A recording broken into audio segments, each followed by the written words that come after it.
Hey everybody, welcome back to Seahawk Talk. Today we're joined by our favorite guest on the channel, Candace from Ethos Seahawks. How you doing? I'm great, man. It's always good to be talking ball with you. So super excited. Yeah, likewise. I think it's been a while.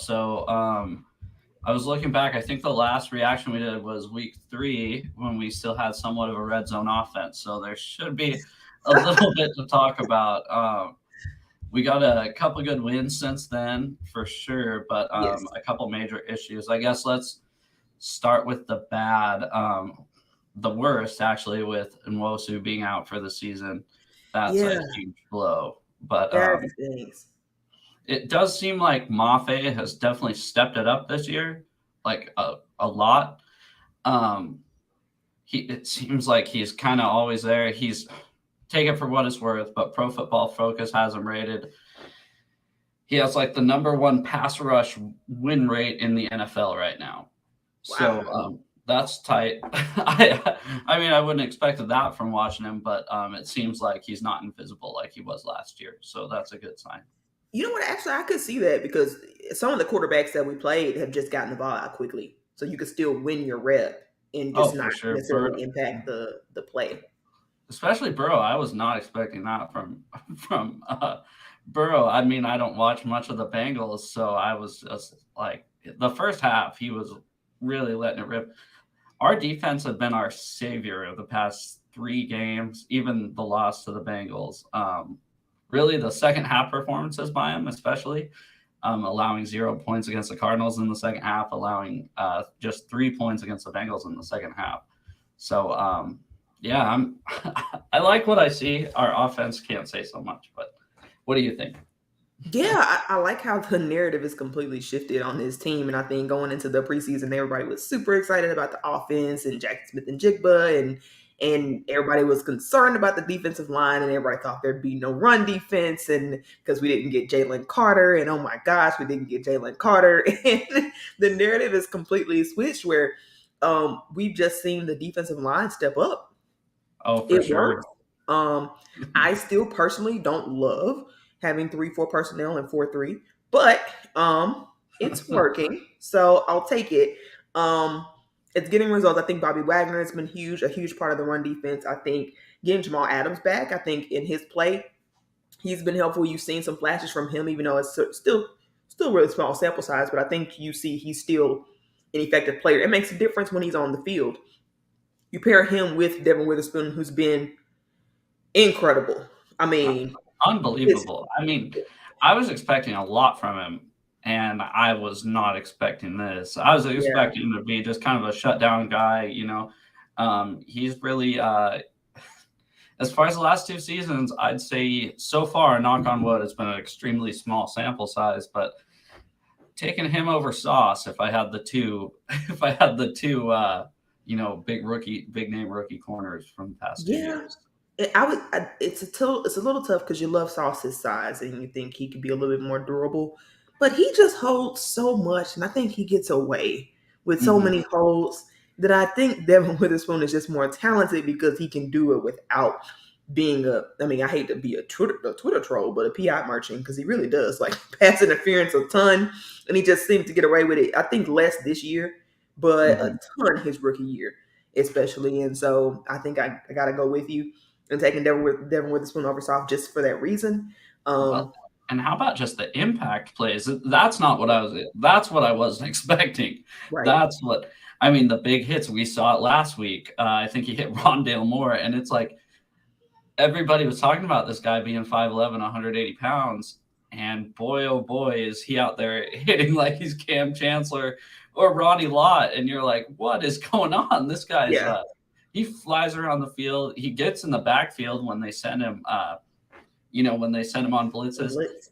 it's it's just definitely awesome to see He's him. been a And game changer. I think he is the PFF right now, and I know we take that with a grain of salt, but I think PFF has its value, has its place, and they rate him right now. I think as a top rookie in the NFL, like not rookie. I'm sorry, the top cornerback in the NFL, not just rookie cornerback or not just rookie, but literally the best corner in the league right now. I think it was in run defense specifically, I but saw that. I yeah, saw like that. that was. I mean, and I think I saw another thing that said he was just a top ranked corner altogether. I could be wrong about that, but I mean, he's top 4 or 5 ranked for sure, just with his play and this really small sample size. It's too small of a sample size to really, solidify it. But Yeah, he he's did. playing like the best corner in the league, honestly. Yeah, and it's insane. And I like that they play. I like that they haven't played in the slot. I didn't think I would like it. I did not think I would like it. I was like, oh, man, that seems like I was one of the people that's like, you don't want to see him in the slot, but he's so much more versatile. And I I know, feel man. I like tried to tell you. I tried to tell no, you, I man. get that. Yeah, he's so versatile, and it's He like is. when they send him on the blitzes, he gets home, and that's insane because I mean, a lot of guys don't. Yeah. Uh, he's I mean, he quick. had an interception taken away. He had a sack taken So away. It's yeah, so unfortunate. I was going to bring that up. So last week, um, I was at the stadium. Nobody had any clue what was going on. To be honest, we were like, I don't know if you were watching the game live. That was the Yeah. longest official break that I've ever seen because they It were was trying to really get long. what's his name ejected, Humphreys, and figure out. I think they were trying to figure out if they were going to eject Jordan Brooks too, which thank God they didn't because he played lights Right. out. Yeah. But yeah, we're sitting there and I'm like, what is taking so long? And then yeah, I got called back, but I hate the grazing the helmet rule when I it comes. hate the call. I'm with you. It's a terrible.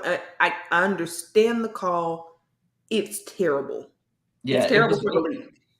it was called correctly as the rule states. But I mean, if he has his, we saw Mafe get his hand up, which he did a little too early one time last week. I don't know if you noticed that, where he put his hands up, and I don't think Dobbs even saw him with his hands up, and then took off last minute. But those are growing lessons too. We got to understand Mafe is still young. A lot of these guys are still super young, and that's what's so amazing to see that we got a good core group of young guys that are actually playing lights out right now. So Yeah, I mean, you even got a contribution from Daryl Taylor. You know I it's know real when you have that case. I was gonna bring that up. I think in the books it said he had 1.5 sacks. I only saw him in on the one. Yeah, Um, no, that was Mafe right before halftime. I couldn't tell you when it was, but I I definitely know. I know it because I was like, he did something, but I can't remember when it was either in the yeah, game. no, and actually the reason I remember it clearly is I was like, when did he dye his hair pink? Like Yes, that's I saw it and I was like, maybe it's the pink hair. Just keep it going. I know it's I said October. the same thing. I was I like, know but it's it bring a October. new attitude out of maybe he'll play with more effort with the pink hair. But yeah, so with that, Mosu's out. We got Frank Clark back, which you were not a fan of, at least when I was talking about it in the offseason, but it's kind of we'll see. Within the context of Nuosu being out, I like it. And it has its its downsides. But I like the idea of getting Jaron Reed, Frank Clark together in a scheme that's already working pretty well for Jaron at least, and seeing what you can have from him. Didn't love the idea of Daryl Taylor starting, so I love that literally anyone else is starting instead. And I think Yeah, that's really what it comes down to. and let's see. I'd like to see Derek Hall get a little more involved too. I noticed he was Yeah, on the field a little bit more last game once Mosu went out in the second half. Um, so at least I noticed him on the field, which means I'm pretty sure he got close a couple times or was yeah, in got the some area. pressure. Yeah, But yeah, so I'd like to see Derek Hall step up, but I don't his know. pass I don't have a whole lot of complaints to be honest with you, other than on the most. defense, there's nothing to complain about on the defense. I mean, like you said, they really bailed the Seahawks out of some games, and it's been a long time since we've been able to depend on the defense in any Mhm. capacity, let alone to really win or steal the game. Um, but I like what I see him from Derek Hall. Like you said, he sort of reminds me of a Boye Mafe last year in the Yeah, sense of like he's not going to be consistently effective in his pass rush, but you see the tools and you see him putting it together a little bit, and he's good enough in the run defense that it makes up for the lack of pass rush. So you feel like he can be a well-rounded guy. I really see a lot of similarities between those two, and if he can take the same jump that Mafe seems to have taken, then we're in business, man. We got something going. yeah, for sure, and especially especially like you said, next year, if Hall makes a jump, you got Mafe under contract. You still have Mosu under contract, Yep. and if you were to have Derek Hall, that's a pretty good rotation you got there at edge. So Yeah, Daryl Taylor is lucky if he's got a job next year. So we'll yeah, see. I think this year's is maybe He's next restricted year. because of the his first year told over year of service because you didn't play that Oh first year. yeah. Because of that, there's like a year of service, so he's like a tender. He'll be like an exclusive tender guy. I can't remember if it's. I think it's restricted. I'm pretty sure it's not unrestricted, but he's a guy that can tender for minimal cost if they want to. But he better be careful before they just let him walk. I We'll see. know. But he's had a good start with actually showing up last game. That was fun, and we'll see. He'll have some more opportunities. I'm sure they're not going to want to overwhelm Frank Clark, so he's going to have to step up in the run game and not be complete liability, even on the play. Like he let a touchdown go. Are He's your you? God, man.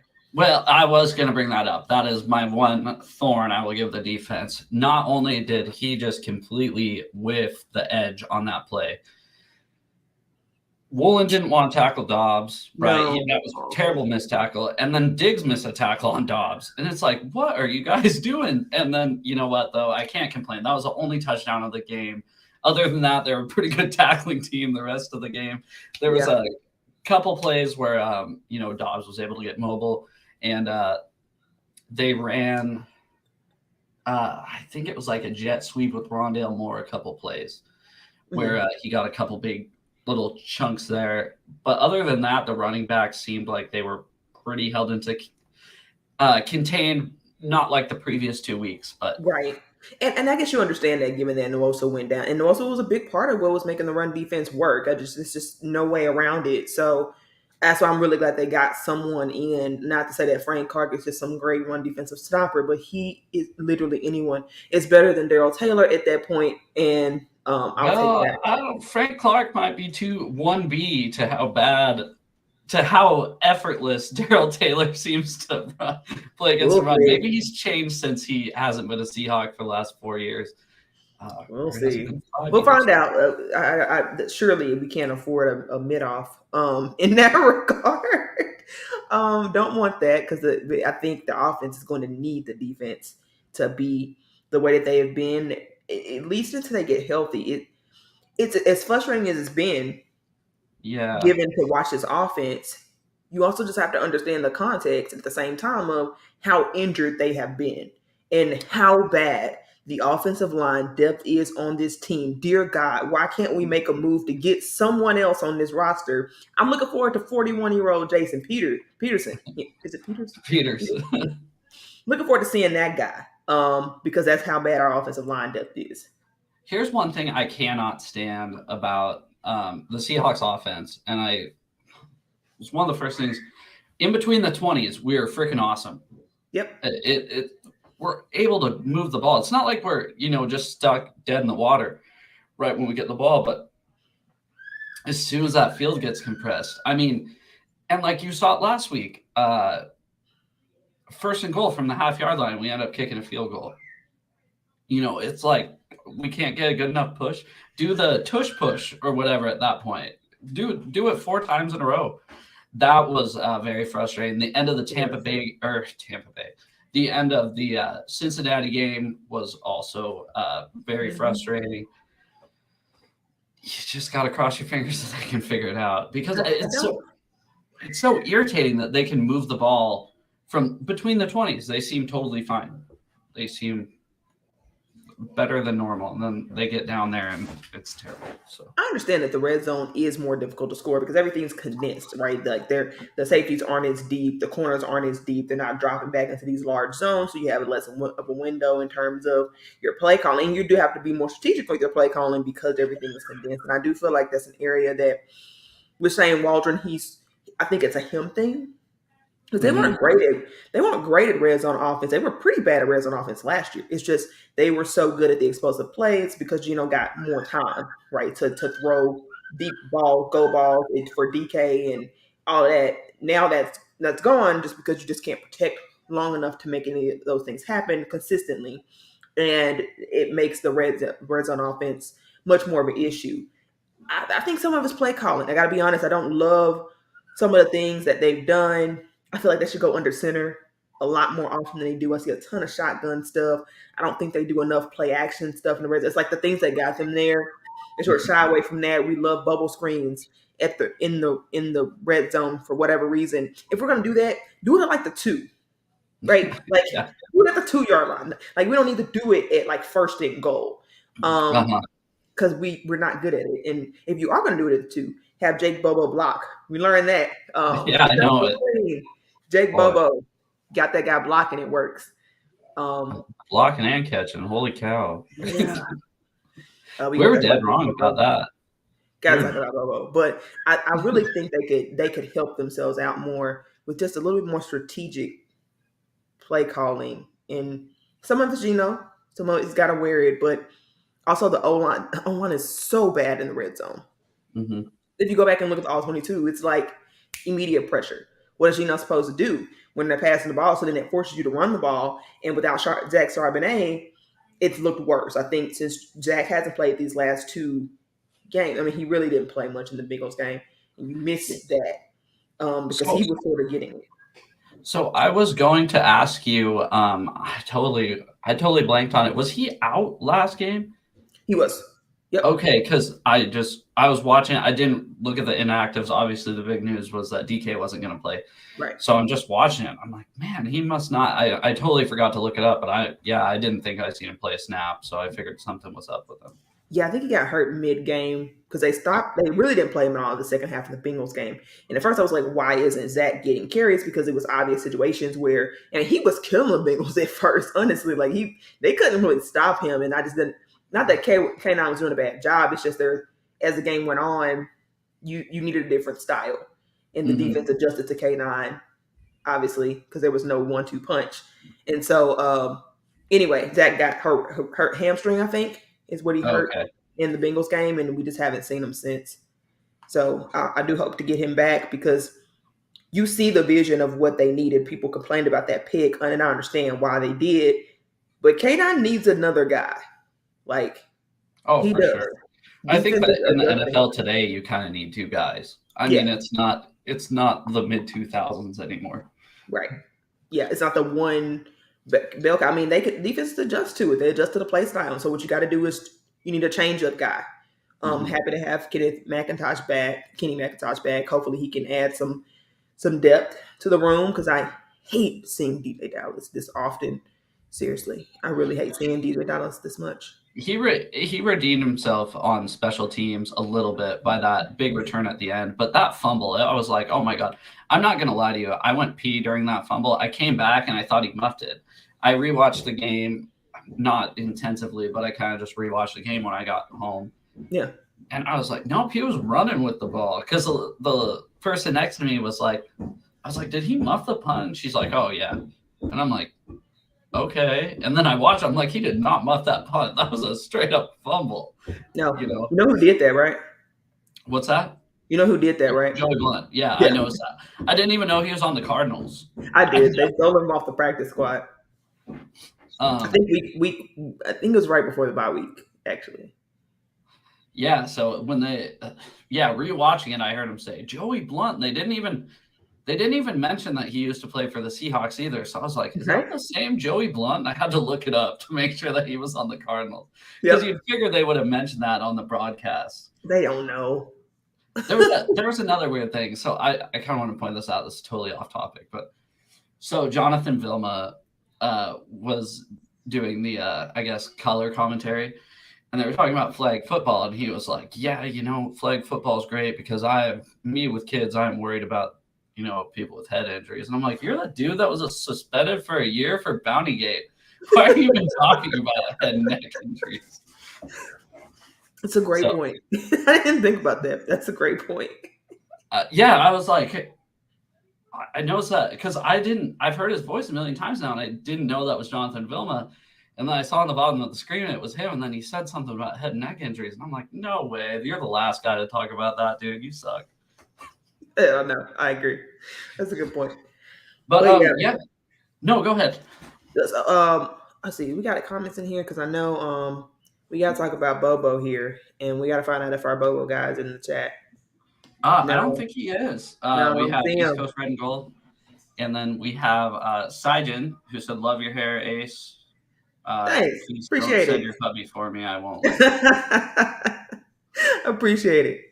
And then she said, "In a way, I'm glad Clark is back with Reed." Yeah, I think they're Yeah, like best friends. So I agree. I think I'm optimistic, especially with the way they're using Jaren, and he's already doing such a good job.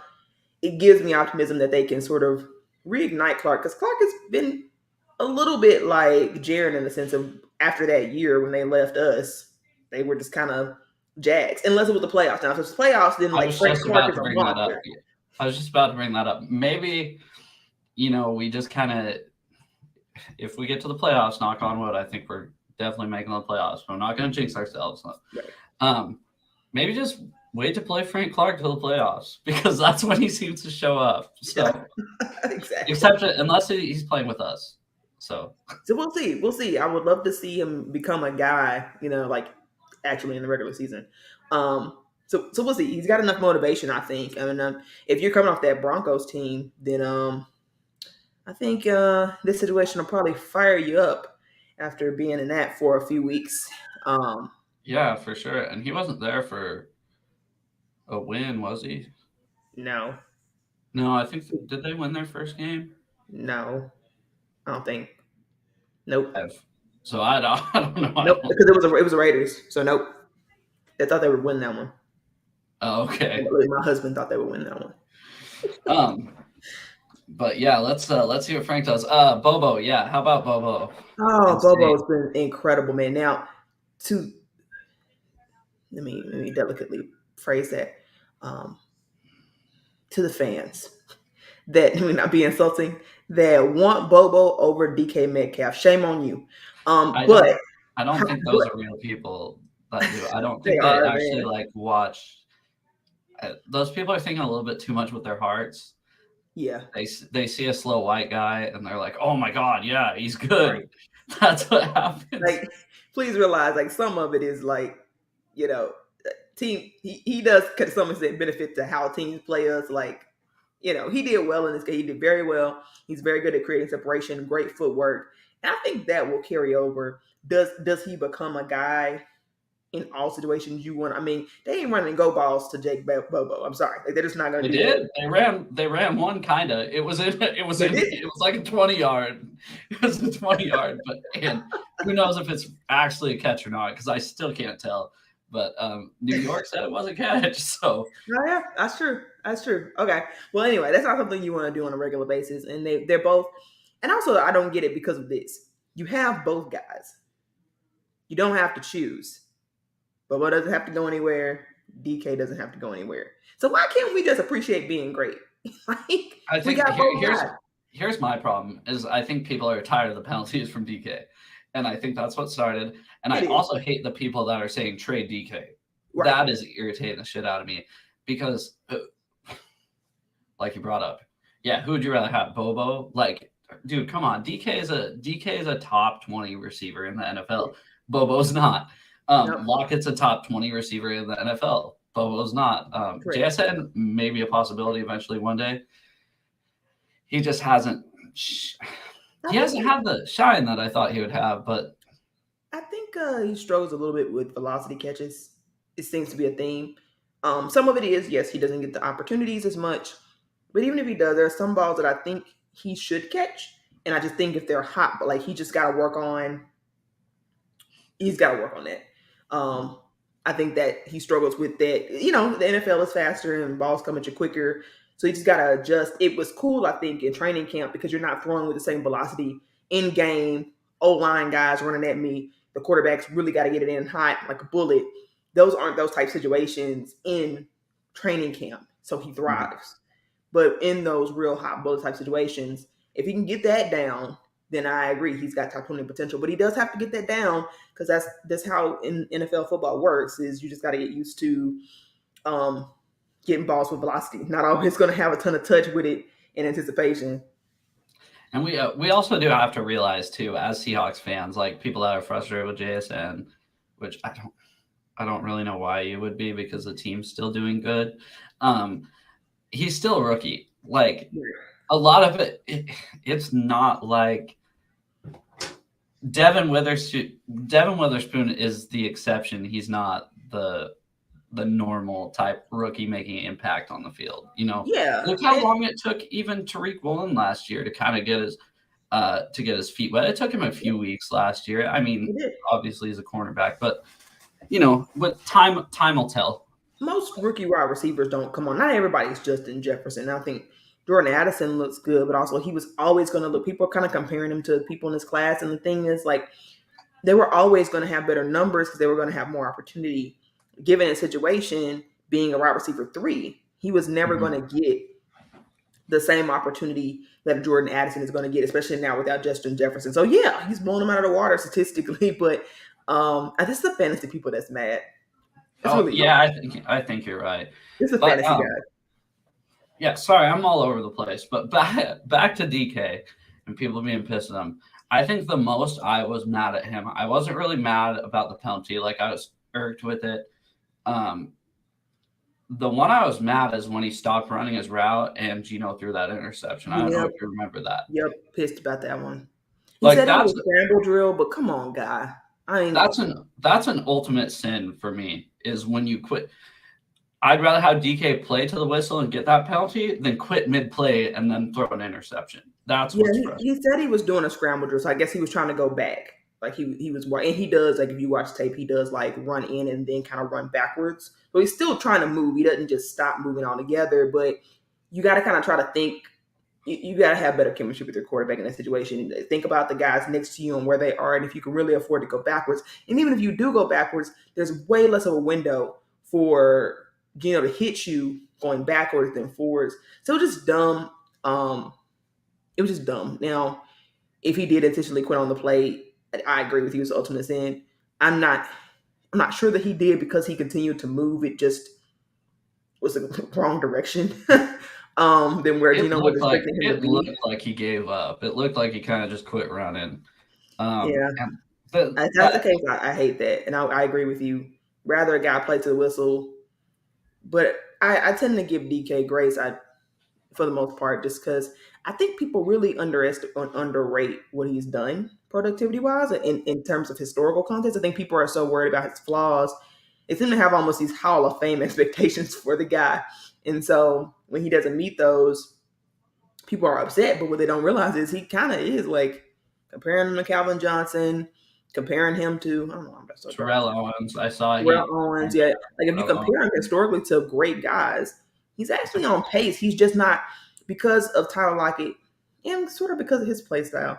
And he's going to be the guy who will have the season where he's the best in the league, but he can be so consistent in his production long term that he still ends up being potentially a Hall of Famer guy. He's got that potential, and we just want to trade the guy because we're upset that he's got penalties. And no, it makes absolutely no sense to me. I don't get the people. I get they're upset about the penalties, and he's got to clean that up. He's got to. It's frustrating, but if you had to live with that to get potential or maybe a tier below Hall of Fame play, then so be it. I don't get what the big deal is. Like, exactly. And here's the thing: he's not being a diva on the sideline. No, he's not being I can only remember one time where he's been a diva on the sideline. It was that playoff game against the Rams. I don't know if you remember that. I do. Other than that, he's never been a team distraction. It's on the field between the lines, and I'm way more fine with that than him yelling at the quarterback. Right, because he supports other guys. He wants other guys to get the reps. And that's not a situation that's easy to take. I also don't really think people realize how lucky we are to have 3 wide receivers who, for the most part, seem to be fine with the other person getting touches. And it's not this competition. You mean 4 with Bobo. Because we got Bobo. That's true. Yeah. Good catch. But especially the top guys don't have an issue celebrating a Bobo, celebrating a Tyler Lockett. They really support each other in their way without that competition. And that's rare, dude, for that chemistry to exist for an extended period of time, especially between DK and Locke. because they do. They take away from each other. One of them would be extremely great if the other one wasn't there, but they are better because they're better together because they complement each other's games, and they realize that. And so people are just kind of finding reasons to be mad because the offense isn't doing well, and I just think DK's a target. Yeah, and I'm not putting a lot. I'm putting a lot on Gino, but there's like that interception last game. I Oh, that don't was know bad. what he was. That was bad. It was I bad. think It it. was concerning bad. And What's I say that? that as a Geno advocate. It was concerning bad. Oh, for sure. That concerns me. And it concerns me that Pete said that he did that a few times in training camp. Don't love that. Um, don't want him to become the guy that you count on at least one interception. And it kind I of feels know, like and it's that's where we're going. what's But we'll that? see. It kind of feels like that's where we're going, but we'll see. I do understand he's been playing under very extenuating circumstances as well. And I And think but it hasn't looked like Russ under pressure though, which is crazy. He hasn't cracked yet, which I like. It seems like he doesn't do the pirouettes. He tried it a couple times or once or twice. I don't know if remember that. I don't remember if it was the Bengals game. I think it yeah, is was. that what the one when he did the duplication of the NFC championship play? No, There's one where he does the that was pirouette against the Panthers, I with think. advance. Okay, yeah, I think you're right. He does the pirouette, and then throws it across his body, across the man. Those plays But look but exactly. he's not like consistently doing it and getting sacked, and that irritates me if you were to start doing that. Sorry, I got my nephew here. Pretty good. Hi, he's cute. You say Um, hey. hey. Um, But I think that I agree with you because he seems to actually be better about taking sacks. he seems what? Sorry. Yeah, I said he seems better at like not taking sacks as much as Oh, he for used to. sure. And he seems like he navigates the pocket a lot better. Yes, he does. And But you are related. he's not just running backwards. And that's one thing why I think the offensive line looks better, even though they're bad, because he's knowing how to navigate the pocket. Yeah, exactly. Exactly. That's Um, 100% right. Him and I think Shane Waldron does do a good job of, well, sometimes of calling plays. He was, but I think when Cross came back, sorry, I'm so sorry. you're My good. wife just. Sorry about that. You're good. One sec. All right, I'm You're back. good. I apologize about that last minute. You're good. You're good. No, I was saying that I think that when Cross came back, Shane Waldron sort of kind of tried to adapt the scheme back to what it was, and those guys just weren't ready. They needed the extra help still. I mean, Curhan needed extra help still, especially because he struggled. I don't really ever want to see him again. He was so bad. Stone Forsythe looked good at right tackle. Especially during the Bengals game. I Yeah, haven't watched enough of the Cardinals game. Like I said, I just kind of been glimpsing at it a little bit, yeah. watched a little bit of the replay, but that Bengals game, I think he allowed like I 10 don't think he pressures or I something. don't think he played in the Cardinals game. They put Stone Forsythe in That's what it at right was. tackle. I did notice that he was on the offense. So Yep. So they just moved him left tackle. Since Cross is back, they just moved Forsythe, and he actually did better. mhm. He did better Well, than Curhan was doing. yeah, I mean you don't have Trey Hendrickson lined up against you, but Yeah. there was one sack that game where it was just it was a bad play action toss. I don't know if you remember Oh that. yeah, on the fake end, nobody was faked at all. No, it was just a They tried to do total that like huge sack. yeah, it was one of those naked boots where the guy Yep. just he's in his face. Yeah, Gino didn't do a good job of playing that off. I can't put that on Gino. He really should. He He shouldn't even faked it at that point. He's like, yeah, it really wasn't I like a real fake. I I guess still he like thought they were Gino. I stupid. like him for the price we have. I don't like the people that are like, oh, you know what? We had our franchise quarterback and we saw that when you pay him franchise money. So let's just see how this season rolls out. There's certain people that are like, man, Gino sucks. Gino doesn't suck. He's just not a top 5 quarterback in the NFL. Yeah, So and I kind of agree with you. I don't mind going on this experiment for 2 or 3 years, even where you say, let's just pay a pretty good guy, mhm. pretty good money, and give him a great roster. I would just love to see where that goes because that's what the heck the 49ers are doing.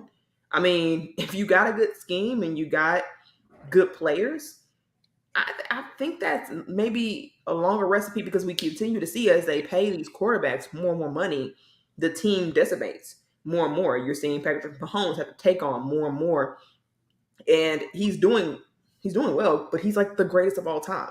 Like, does Justin Herbert look as good this year Well, offensively? No. and that's why I tell people there's one person I pay that money in is Patrick Mahomes, and I don't Yeah. think I'd really be comfortable paying anybody that money.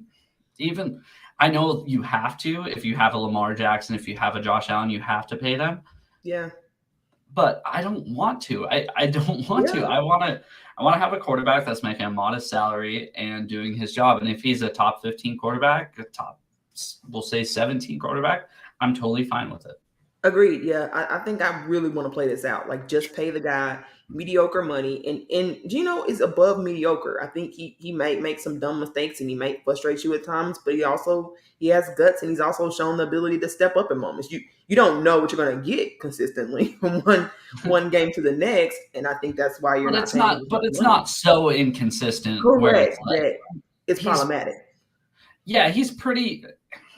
It's He's just pretty good. yeah. Because here's the thing: you don't really know if when you pay the guy the money, if he can handle the loss of talent that's going to happen as a result. Like, look at Josh Allen. How far has he fallen? Talk about inconsistent. Like, that guy is like inconsistent from half to half at this point, and it's because he's lost talent. Some of it is through injury, but also just in general, they're going to continue to lose talent, and you don't know if the guy can do it until after you pay him. I don't like those kind of experiments. Well, and that's what we struggled with for the longest time with paying a quarterback, top 5 quarterback money. Yeah. And it costs people. Like, I mean, look at Frank Clark's a great example. Frank, if we weren't paying Russ, Frank Clark probably still would have been on that team. We wouldn't have traded. Yeah. Granted, the Frank Clark trade worked out great for us because Correct. it ended up, I forget what year, it was the 2019 draft. So I don't remember what happened, but We got DK and Damian Lewis. yeah, okay. And Yeah, we got DK because of that. yeah, for sure. And LJ Collier, I think. Oh, we got LJ Collier. Oh. Yeah, your guy That's LJ. unfortunate. That's unfortunate. But I do know DK was a result of, I think they were able to trade up, if I'm not mistaken, to get DK because of one of those picks. Exactly. That's what it was. I do remember for a fact that DK was definitely a reason, or Yeah. Frank Clark was definitely a reason why we got DK. And Damian Lewis, who's also a really good pick for us overall too. Oh, for sure. Struggled with And injury this year, but I was glad to see him back. I Yep. think he was back this game, he was. or maybe it was last game. He was out last game. He was back this game.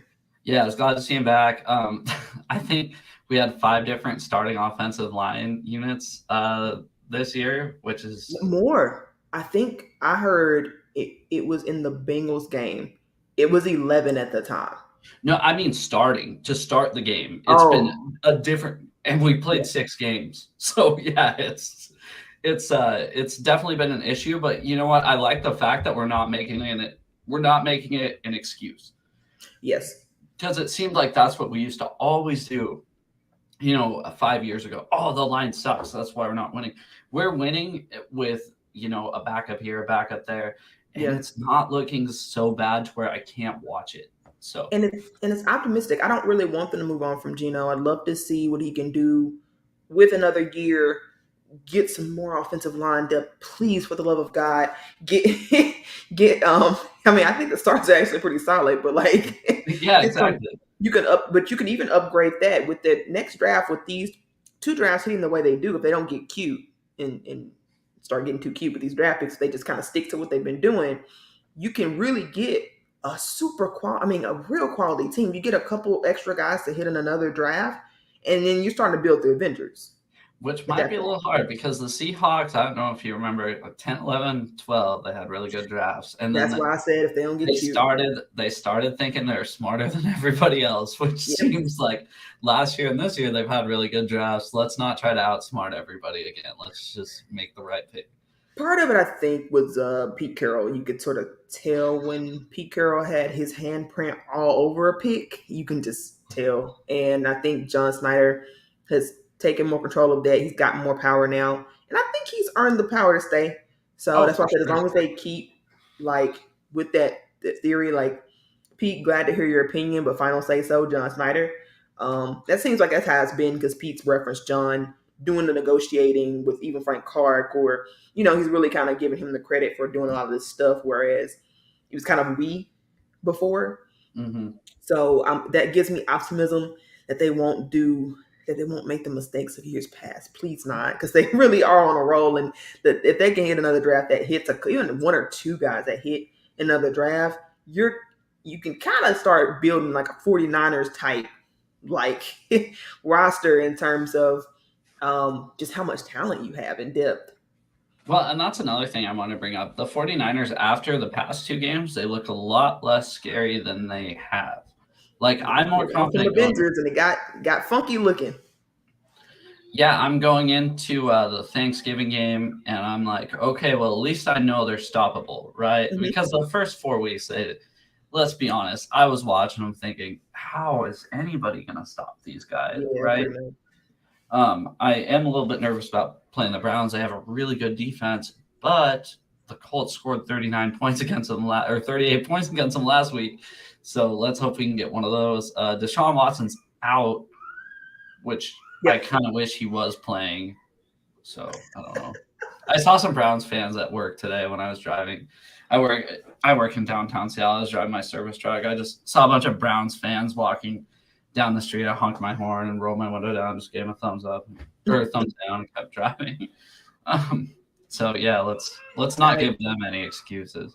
Yeah, I agree. I think Deshaun Watson probably would be the better opponent to play, but No, you I could think take TJ. it depends because some games when he sucks, he sucks. I mean, Yeah, it's not like it was kind of like Russell, right? Because when Russell was on, he was on, but when he was bad, it was like, dude, what is this really guy bad. doing? And that's I how I feel like Deshaun Watson kind of is. Sygen said 3 frustrations with Gino. Stop backpedaling on sacks for loss. Throw the ball no way if no one was open or run. Stop leaving guys open even though the play. I don't know. it's for a certain player who isn't. Oh, I think it's talking about the JSN play where he was open, and I think they want to try to get to him or something like that. I think he's talking about the wide open one, but I'll say this: Gino really has gotten better with the sacks. He really has. I got to give him that. Sometimes you do want him to throw the ball away. I'll give you that because he can Like sort of that, make you nervous, and I'm like, throw the ball away, and then he will. Like it's like the last second though. like that interception against the Cardinals. Yeah, just throw the ball away. Yeah, or just even take the sack at that point. You gotta understand Yeah, what's more important. it was late, and it was off rhythm, and it was It was a it was weird just play, bad. and that fumble he had, I couldn't even tell if it was a run or a pass play. Do you remember that from last game? Yep, but I think it was play. It looked like it was going to be play action, but It I'm was going just to a go back weird. to look. It was a weird play. I'm a huge Geno guy, and I'm not gonna lie about I think that. it was So a timing thing. I think it was like a timing thing that he messed up, and it just sucks that it came right after the interception. The timing of that was pretty poor. So just pushed you off. And I agree. Like I tend to go easy on Gino because here's the thing, man. If he doesn't ball out, we don't give him ball out money. yep, He's probably not getting 35 million. Like he might get like 15 to 20, yeah, maybe. I think his base is 15, and then Yeah, he could make up to 25, or yeah. And I maybe don't it's think up to 30. But it's not like he's not on pace to meet the same incentives that he made. In fact, we might actually get money back because the way, my understanding, they gave him um, likely incentives, things that he mhm. did last year, like getting over 4,000 yards, likely incentive, and that counts towards the cap, automatically built in. If he gets over the amount of Yeah, touchdowns he had, it counts towards the cap. But he's probably not going to meet that at this point. I'd be very surprised. He had to go on a heater in order for him to meet those metrics. So we get that money back even. we'll see though, because there was a good run last year where he was just on a, like you said, And on a yeah, heater, and then if he plays more games like that. like that Lions game he had. I mean, holy crap, he was on a tear that game. Yeah, I just like how it doesn't seem like he's lost us games. If anything, the Bengals game, I'd put on the whole entire offense. yeah.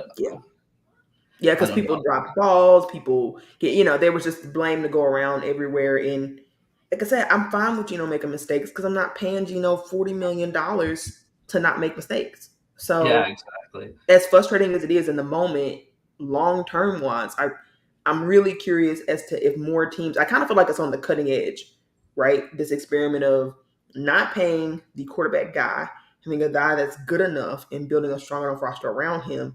How far can you get? I love And to see a people few more teams try that.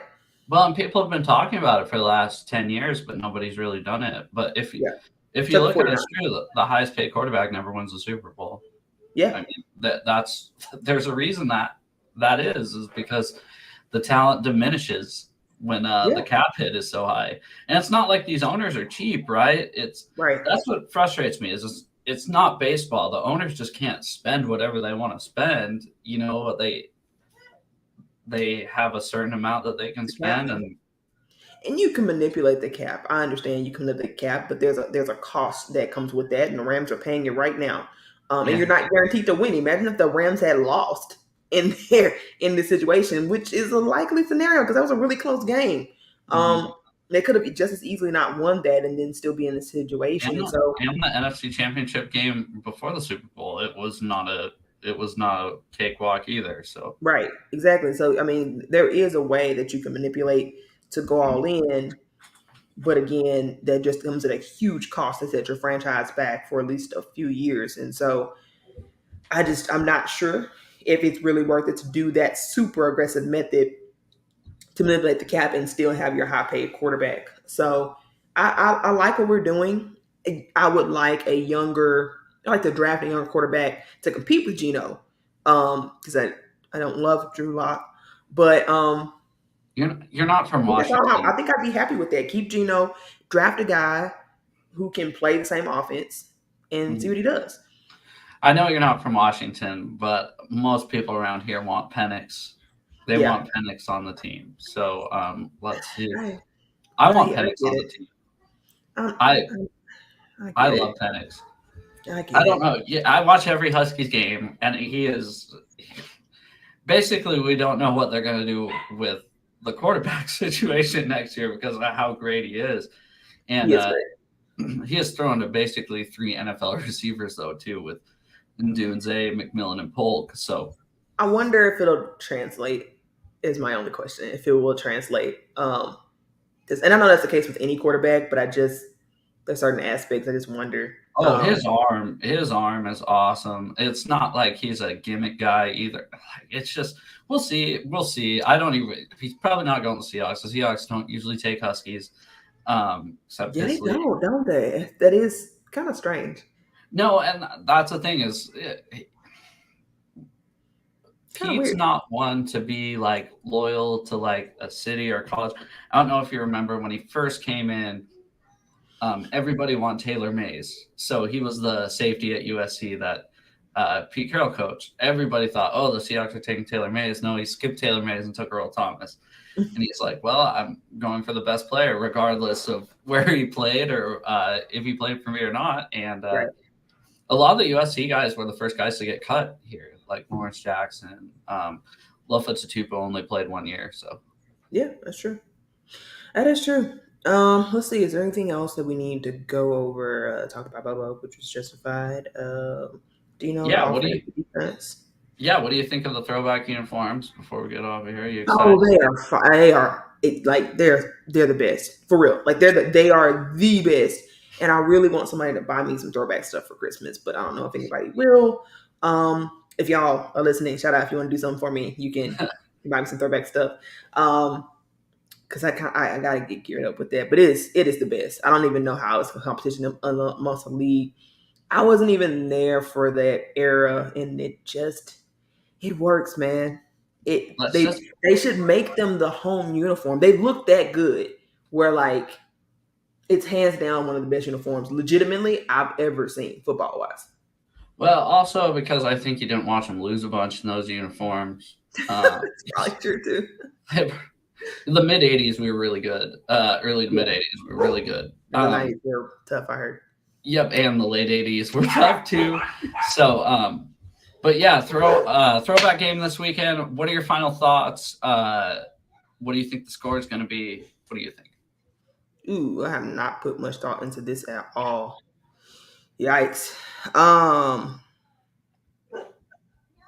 I I expect it to be low scoring. If the Seahawks are going to win it, it's going to have to be low scoring because I'm just find it hard to believe. It would be super Seahawks though, but I just find it hard to believe that Gino is going to go against like the number one defense, the defense in the NFL, and just all of a sudden just start throwing dimes. Like it would be really Seahawks like though that it It would totally to would. look terrible against the Cardinals and then just go against the big best defense and just look insane. But I'm gonna say low scoring game, so I'll go 17-13 because I don't think the run defense will be as good as it was, without Noosu. So I think it's closer than it has to be. I think it pisses people off. Oh, Um, yeah, I it's was closer than it has to be, I and was gonna bring I was gonna bring that up. The Jerome Ford's out this weekend, so they're down to their third string running back, which which helps. But I got a feeling that I just don't know what to expect with Frank Clark. I guess so. I'm giving some leeway for the defense a little bit, expecting them to still do well, but holding the 13 points is cool. But I there's a giant bug in that room. Okay, but but I still anyway, I'll give a little leeway there. It'd be great if it was like 17-10. That'd be dope because they can do it. I don't really see much to be scared about on this offense as long as sorry, on this with the Browns offense as long as the team is not like playing prevent defense.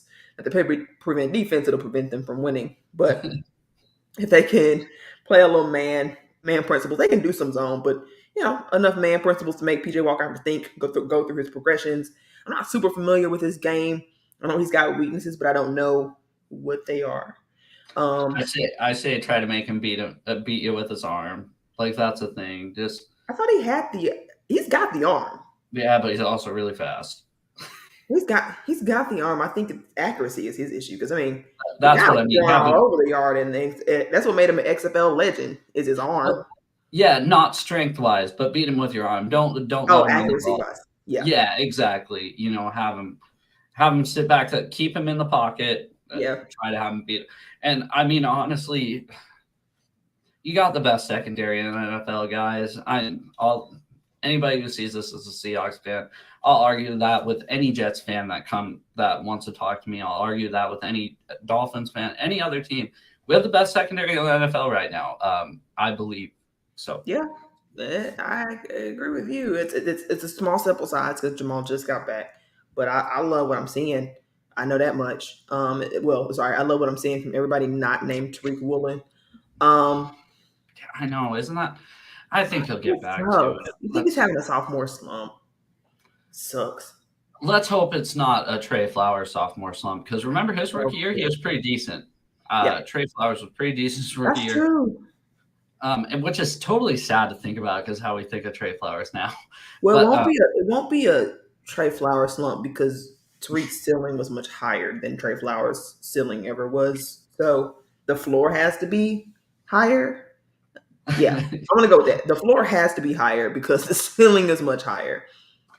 and But he here's the thing. hasn't been god awful. He's just been not what we've expecting is the He's been thing pretty too. bad. Yeah. All Yeah, right. I didn't realize until I went back and looked at the numbers and so there was one game. Maybe it was the Panthers. He's about 6 of 7 receptions, 3 of 5 receptions. Like he's allowed quite a few yards on him. Definitely not in the top anything at this point. Well, at least we got Trey Brown, Devin Witherspoon. So Trey Yeah, Brown's been a huge bright spot of the season as well. So yeah, he has. He has. So that's been cool. So Tariq, better be careful. I ain't go back and to Kobe Bryant a is 5th round pick in a minute. and Kobe Bryant is nowhere to be found. So That's great though. I know it. That's great. I've been Uh, really excited about that. Just to see them do other things and see how like it works. and I think Kobe is going to be a safety next year for sure. I think He he's should a be. safety this year, but He um, should be. Give him another year.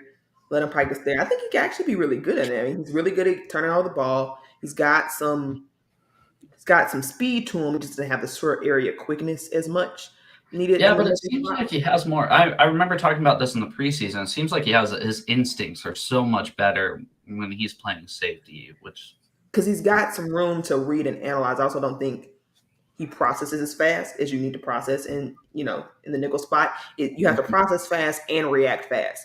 In nickel and safety, you got sort of things coming at you from a bird's eye view, if you will, from the field. I mean, and so he's got the speed to get to the play, but he needs more time to read it out. And I think um, he just like I said, he just doesn't have the short area quickness. He can go long speed. He can be a blur. He really can coming downhill, but you'd rather see him coming downhill and forcing a fumble, something like that. He can do really great with it. yeah, for sure. I don't know. I'm just happy about Spoon. But anyways, thanks for coming on. I really do appreciate your time. What do you have going on this week? Quite a bit. See, we'll probably do a preview game with my guy Tino over on the Ethos Seahawks page. Want to do some point kind of a analysis of where the Seahawks are. I sort of looking into some things like DVOA. They were ranked 9, so I probably just kind of put together a composition of how the Seahawks rank against the rest of the league and what I think that looks like going forward. But I'm kind of holding off because I'm really hoping we can get a somewhat healthy week from our offense. It's so hard to evaluate because like there have just been so many issues on offense injury wise. But anyway, probably be working on that, and who knows? We'll see what else comes up. Yeah, go Hawks. Hopefully we take this one. Yep, Thanks again. I really do appreciate it. of course. All right. See you guys. Thanks everybody in the chat.